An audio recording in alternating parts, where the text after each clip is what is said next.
जीने के लिए दुकानदार बनो, बेचना सीखो। बेचना यानी दुकानदारी, सेल्स, पाप नहीं।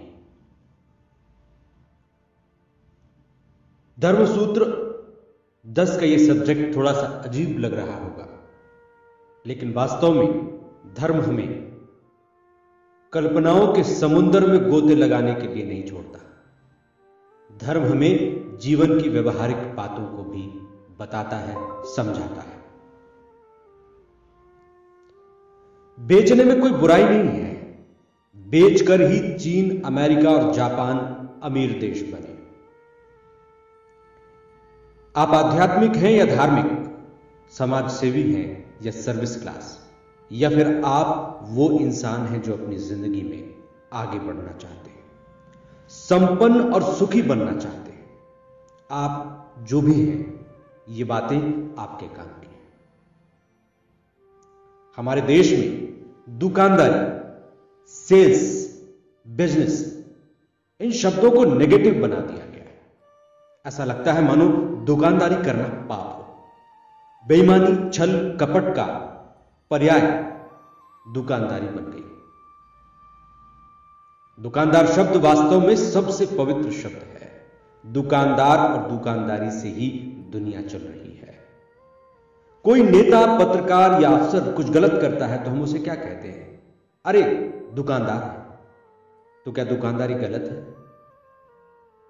जी नहीं, यह दुकानदारी का अपमान है यदि आप उसे अनैतिक काम से जोड़ते हैं। दुकानदारी तो सृष्टि का वो सिद्धांत है जिससे हम सब इंसान कहलाते हैं। सोचिए, यदि दुनिया से लेन देन का सिद्धांत हटा दिया जाए तो क्या होगा? अराजकता, विध्वंस, लूट, हत्या, बलात्कार। यदि किसी ने पाप का देन किया है और इसके बदले सजा का लेन न हो तो क्या होगा? जी हां, बेचने और खरीदने का सिद्धांत ही दुनिया का मूल सिद्धांत है। यानी दुकानदार क्या करता है? जो देता है उसके बदले उचित मूल्य प्राप्त करता है। कर्म और धर्म भी दुकान ही है। जैसा करोगे वैसा भरोगे, जैसा दोगे वैसा मिलेगा, जितना दोगे उतना मिलेगा। आप, मैं, हम सब, यहां तक कि भगवान भी, सब दुकानदार हैं। अब भगवान को दुकानदार कहना कुछ लोगों को बुरा लगेगा, क्योंकि उन्हें दुकानदारी में पाप दिखता है, जबकि दुकानदारी ही भगवान का धर्म है। इस दुकान शब्द से परहेज क्यों? बेचने में संकोच क्यों?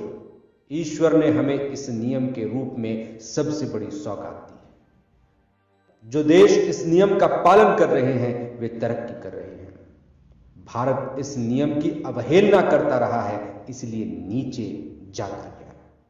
हमने धर्म, अध्यात्म का नाम लेकर लेन देन, बिजनेस, सेल्स, बिक्री को कोसना शुरू कर दिया, इसलिए हम पीछे रह गए। हमारे कुछ धर्म गुरु, अध्यात्म गुरु कहते हैं, मेरे पास आओ, मैं कुछ नहीं लेता, मैं दुकानदार नहीं, मैं धर्म अध्यात्म को बेचता नहीं। उसके पास मत जाना, वो पैसा लेता है, वो दुकानदार है। आप चले जाते हैं क्योंकि आपको मुफ्त में कृपा मिलती दिखती है। लेकिन मित्रों, यहां मुफ्त में कुछ नहीं मिलता।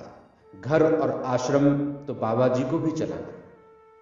आश्रमों में आपके रहने, बैठने और भोजन का इंतजाम भी करना है। कहां से आएगा? आप ही से तो आएगा। यह अलग है कि आप शुल्क नहीं देना चाहते तो वो पहले सब कुछ मुफ्त में देंगे। दीक्षा भी मुफ्त में मिलेगी, लेकिन बाद में यह एहसान आपको वो सब कुछ करने को मजबूर करेगा जो आपके बजट से बाहर होगा। कभी गौशाला तो कभी अनाथाश्रम। आपसे पिछले दरवाजे से आपको दी गई कृपा से ज्यादा वसूला जाएगा। उन्हें मालूम है कि वे दुकान चला रहे हैं। दुकान चलाना पाप नहीं, लेकिन लोग इसे गलत मानते हैं तो क्या करें? मूल्य निर्धारित कर दें तो कितना अच्छा हो, लेकिन इसे आप सही नहीं मानते। आपको पता तो रहे कि आपको जो मिल रहा है उसके बदले आपको क्या देना है, फिर आप शोषण का शिकार नहीं होंगे। भावनात्मक दोहन तभी हो सकता है जब आपने मूल्य नहीं चुकाया।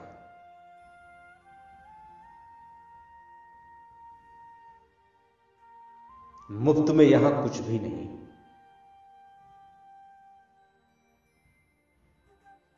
और फिर मुफ्त की चीज का क्या भरोसा? इस दुनिया में सबको सब बेचना और खरीदना ही है। सब बेच रहे हैं, नेता जनता को सबने बेच रहा है। अभिनेता अपनी कला और मुस्कान, माता पिता बच्चे सब बेच रहे हैं और खरीद रहे हैं। यहां कर्मों की भी दुकान है। अच्छे कर्मों से अच्छा मिलेगा, बुरे से बुरा।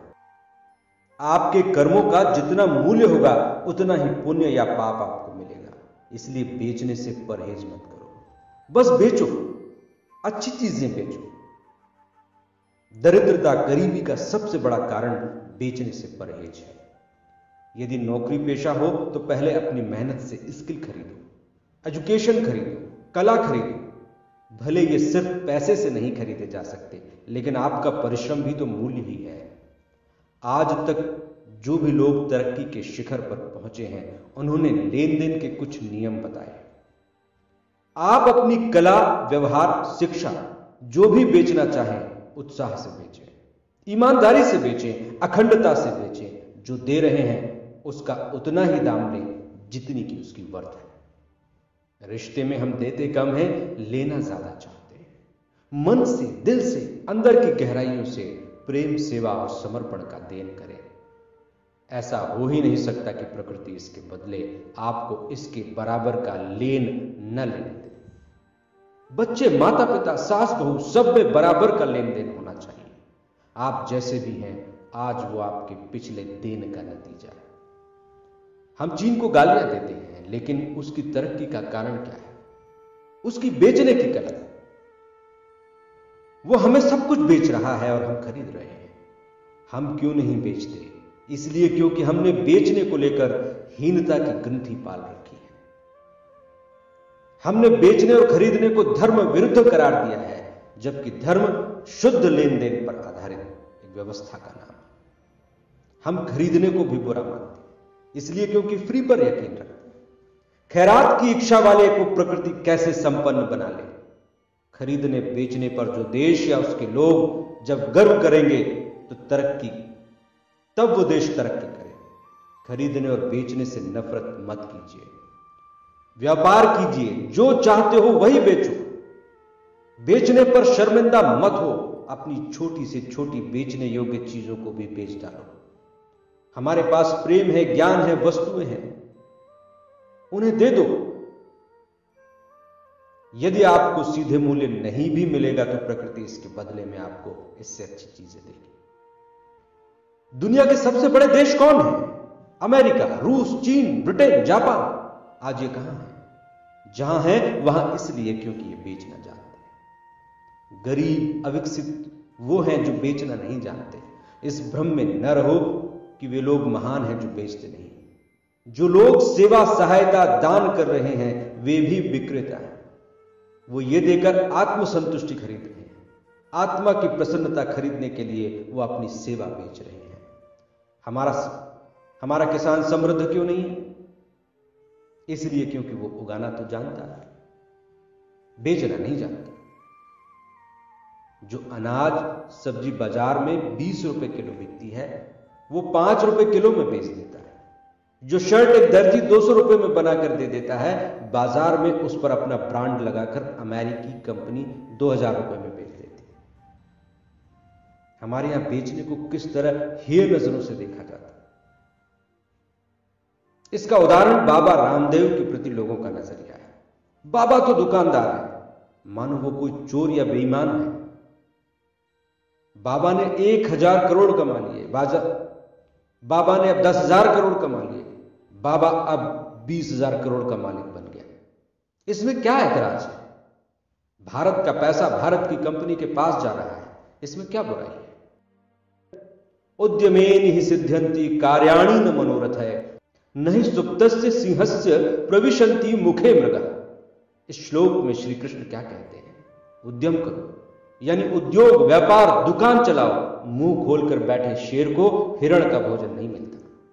क्या हम अमेज़न फेसबुक के मालिकों को दुकानदार, बेईमान या फ्रॉड कहते हैं? नहीं कहते। उन्हें बड़ी अच्छी नजरों से देखते हैं।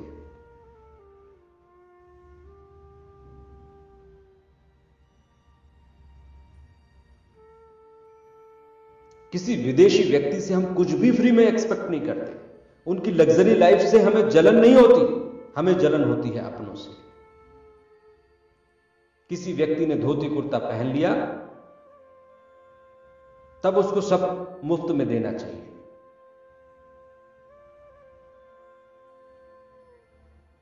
इस देश का उद्धार होगा जब लोग सेल्स के, सृष्टि के नियमों को समझ जाएंगे, जब हम लेन देन के शुद्ध नियमों के आधार पर काम करेंगे, जब हम एक गरीब को उसकी सेवा और श्रम का पर्याप्त मूल्य देंगे, तब हम एक समरस देश का निर्माण कर पाएंगे। जहां सेल्स नहीं वहां शोषण है। सदियों तक गरीबों का शोषण इसलिए हुआ क्योंकि उनकी सेवा का मूल्य तय नहीं था। लेन ज्यादा था, देन कम था। अपने पास पहले बेचने योग्य चीजें इकट्ठी करें, फिर उसे उत्साह, भरोसे और निष्ठा से बेचें। सही लेन देन के फॉर्मूले को समझें और सुखी हो जाए। यदि कोई चीज आप नहीं खरीद पा रहे हैं तो हीनता की ग्रंथि न पालें, उसे खरीदने की क्षमता विकसित करें। यह ना सोचें कि वो मुफ्त में मिल जाए। किसी शोरूम या बड़ी दुकान के सामने बड़ी बड़ी चीजों या लग्जरी चीजों को देखकर हीनता से न बंध जाए। सोचें कि आप भी इन सबको खरीद सकते हैं। खरीदने की क्षमता तभी विकसित होती है जब बेचने की क्षमता होती है। सेल्स दुनिया का अभिन्न अंग है। हर व्यक्ति सेल्समैन है। कोई अधिकारी यदि यह कहता है कि मैं सेल्समैन नहीं हूं तो गलतफहमी में है। एक आईएएस अफसर भी सेल्समैन है, क्योंकि वो अपनी स्किल को बेच रहा है। उसे सैलरी किस बात की मिल रही है? वो पैसा किस बात का ले रहा है?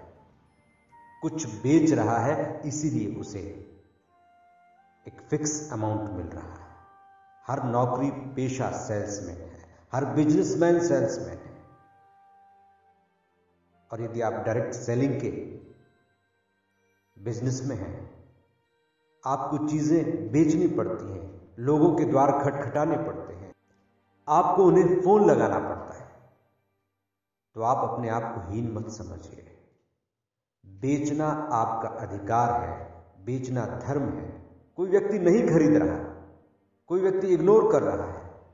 कई लोग ऐसे भी होते हैं जो अहंकार के मद में चूर होते हैं, सेल्समैन को नीची निगाहों से देखते हैं। वो भूल जाते हैं कि वो खुद भी एक सेल्समैन है।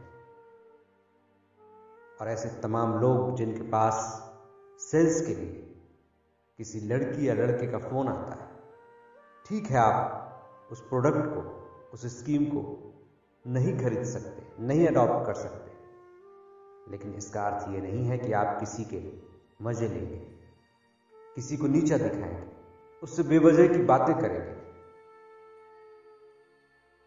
सेल्स को प्रोत्साहित कीजिए, इसी में इस देश का भला है। और हर व्यक्ति जिस भी क्षेत्र में सेल्समैन है, चाहे वो एक आईएएस अधिकारी है, आईपीएस अधिकारी है, गवर्नमेंट के किसी और सेक्टर में अधिकारी है, वो जितना पैसा ले रहा है उतनी सर्विस जरूर दे। कई सेक्टर्स ऐसे हैं जहां पर हमें जो हम देते हैं उससे ज्यादा मिलता है, लेकिन जिस दिन हम जितना हमें मिलता है उतना ही देने लगे तो इस देश का कल्याण हो जाएगा। बहुत बहुत धन्यवाद।